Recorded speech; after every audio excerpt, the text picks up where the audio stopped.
নমস্কার। আজ আপনাদের জন্য নিয়ে এসেছি অরণ্য ষষ্ঠী বা জামাই ষষ্ঠী ব্রতকথা। এই ষষ্ঠী জ্যৈষ্ঠ মাসের শুক্লপক্ষে করতে হয়। সোম, মঙ্গল, শুক্র ও শনিবারে ষষ্ঠী যদি পড়ে তাহলে পূজা থাকে না। পূজা না থাকলে বাটা দেওয়া হয় না, কেবল নিয়ম পালন করে ব্রতকথা শুনতে হয়। তবে পরিবার বিশেষে নিয়ম আলাদা আলাদা হয়। এই ব্রত সাধারণত যারা সন্তানের মা তারাই করে থাকে। এই বছর এই ষষ্ঠী পড়েছে 1 জুন রবিবার। ব্রতের নিয়ম আপনারা আপনাদের মতো করবেন। আমি আপনাদের ব্রতকথা পড়ে শোনাচ্ছি।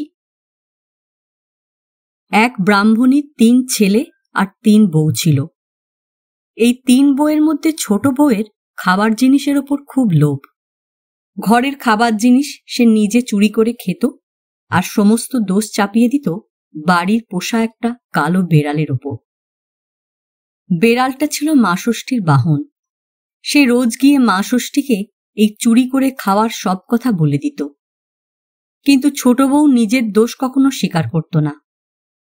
এমনি করে জ্যৈষ্ঠ মাসের শুক্লপক্ষের ষষ্ঠী তিথিতে অরণ্য ষষ্ঠীর ব্রতের দিন এসে পড়ল। ব্রাহ্মণী ব্রত করবে, বাড়িতে হবে আনন্দ উৎসব। ব্রাহ্মণী পুজোর জন্য নিজের হাতে পায়েস, মিষ্টি, ক্ষীর ও নাড়ু তৈরি করল এবং ছোট বউকে বলল, বৌমা, আমি স্নানটা সেরে আসি, তুমি ততক্ষণ এইখানে বসো। দেখো যেন বেড়ালটা কোনো জিনিসে মুখ না দেয়। ব্রাহ্মণী চলে গেল স্নান করতে। এদিকে এই সব ভালো ভালো খাবার দেখে ছোট বউ আর লোভ সামলাতে পারল না। মিষ্টি, ক্ষীর, পায়েস, দধি যা পারল তাড়াতাড়ি খেয়ে নিল আর একটু দই নিয়ে বেড়ালটার মুখে মাখিয়ে দিল। এদিকে ব্রাহ্মণী স্নান করে এসে দেখল যে খাবারগুলো সব কে যেন খাবলে খেয়ে গেছে। ব্রাহ্মণী ছোট বউকে তখন জিজ্ঞেস করল, ও বৌমা, পুজোর মিষ্টিগুলো কে এইরকম করে খাবলে খেয়ে গেল? ছোট বউ বলল, কি জানি মা, একটু অন্যমনস্ক হয়েছিলাম, সে সময় আমার চোখে ধুলো দিয়ে বেড়ালটা সব খেয়ে নিয়েছে। ওই দেখুন না, ওর মুখে সব লেগে রয়েছে। এই বলে ছোট বউ বেড়ালটাকে বেশ 2-4 ঘা দিয়ে দিল। ব্রাহ্মণী আবার নতুন করে জোগাড় করে পুজোর ব্যবস্থা করল। এদিকে বেড়ালটা কাঁদতে কাঁদতে বনে চলে গেল এবং যেখানে দেবী অরণ্য ষষ্ঠী রয়েছেন তাঁর কাছে গিয়ে সব কথা বলে দিল। সব শুনে ষষ্ঠী দেবী বললেন, আমি সব জানি, তুই কাঁদিস নি, আমি শিগগিরই ছোট বউকে এর প্রতিফল দেব। এই ঘটনার কয়েক মাস পরে ছোট বউয়ের সন্তান সম্ভাবনা দেখা দিল এবং 10 মাস 10 দিন পরে সে ফুটফুটে সুন্দর চাঁদের মতন একটি ছেলে প্রসব করল। ব্রাহ্মণী নাতির মুখ দেখে খুব খুশি হল এবং গরিবদের ডেকে খুব দান ধ্যান করতে লাগল। এদিকে ছোট বউ তার ছেলেকে কোলের কাছে নিয়ে রাত্রিরে নিশ্চিন্দি হয়ে শুল। কিন্তু হায়, সকালবেলা ঘুম ভাঙতে দেখল ছেলে তার কাছে নেই। শাশুড়ি ও বউয়ের খুব ভাবনা হল। তারা বেশ কয়েকজন লোক দিয়ে চারিদিকে খোঁজাখুঁজি করতে লাগল, কিন্তু ছেলেকে কোথাও পাওয়া গেল না। ছোট বউয়ের এই রকম করে পরপর 7টি ছেলে আর একটি মেয়ে হল, কিন্তু সবকটি হারিয়ে গেল। রাত্রিরে ছোট বউ ছেলে নিয়ে শুতো আর সকাল হলেই ছেলে পাওয়া যেত না। পাড়ার সকলে তখন বলতে লাগলো যে ছোট বউ মানুষ নয়, নিশ্চয় রাক্ষসী, ছেলেগুলোকে সেই নিশ্চয় খেয়ে ফেলে। এই বউকে কিছুতেই বাড়িতে রাখা উচিত নয়, বাড়ি থেকে ওকে এখনই তাড়িয়ে দেওয়া উচিত। পাড়ার লোকের সব কথাই ছোট বউয়ের কানে গেল। সে আর সহ্য করতে পারল না, নিজেই বাড়ি ছেড়ে একদিন বনে চলে গেল। সে বনে গিয়ে কেঁদে কেঁদে বলতে লাগল, আমার এ কি হলো মা ষষ্ঠী, তুমি আমায় 7টি ছেলে আর একটি মেয়ে দিয়েও সব কেড়ে নিলে কেন মা?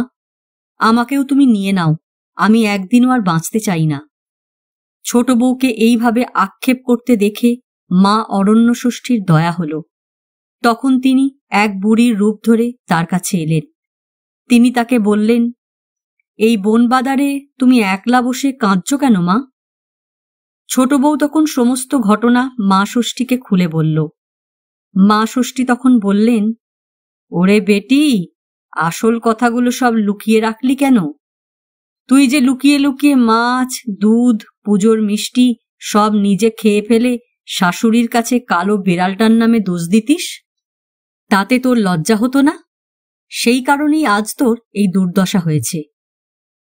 ছোট বউ তখন বুড়ির পায়ের ওপর আছড়ে পড়ে কাঁদতে কাঁদতে বলতে লাগল, তুমি কে মা? কেমন করে আমার সব কথা জানলে? আমায় দয়া করো, তা না হলে আমি তোমার পা ছাড়ব না। মা ষষ্ঠী ছোট বউয়ের কাতরতা দেখে বললেন, বাছা, আমি মা ষষ্ঠী, পৃথিবীর লোক যা করে আমি সব জানতে পারি। ছোট বউ তখন আবার কেঁদে বলতে লাগল, মা, আমি খুবই অন্যায় করেছি, আমার পাপের শেষ নেই। আজ যখন দয়া করে আমায় দেখা দিয়েছ, তখন তুমি আমায় রক্ষে করো মা। তুমি যা বলবে আমি তাই করব।